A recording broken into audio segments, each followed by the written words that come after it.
Entre Bidache vendredi et Pau dimanche, la PACEM aura parcouru 400 km en mobilisant des milliers de personnes défenseurs de la langue occitane. Chaque kilomètre est acheté 100 € par une entreprise, une association, une commune. Ensuite, les volontaires se passent le relais au fil du parcours. Et les plus jeunes ont évidemment participé à cette course inspirée de la Corica au Pays Basque. Il fallait courir pour défendre la langue.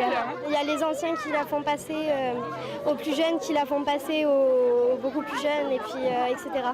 Les relayeurs n'ont pas flanché, même en pleine nuit ou sous la pluie. Il faut dire que l'accueil était souvent festif dans les villages, comme ici à Castet en Vallée d'Ossau. La culture occitane a montré sa vitalité à l'occasion de la PACEM. Le but de la PACEM aujourd'hui, c'est de récolter des moyens. Mais il n'y a pas que ça, il y a aussi il faut que les gens fassent l'effort de sortir, de parler plus, d'échanger, quoi.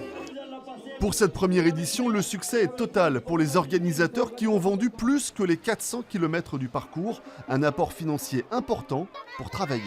Les fonds iront donc à la transmission de la langue. Alors transmission de la langue, c'est au niveau scolaire, c'est au niveau adulte, c'est au niveau des enfants, au niveau du livre, peut-être du théâtre, voilà, il peut y avoir X possibilités. Ça donne de l'espoir pour nous, pour notre culture, pour qu'on arrive à la faire valoir et à faire qu'elle retentisse encore dans les générations à venir. Courons, passons pour notre langue. Le message de la PACEM a retenti tout le week-end en Béarn à travers une centaine de communes. Rendez-vous normalement en 2020 pour la 2e édition.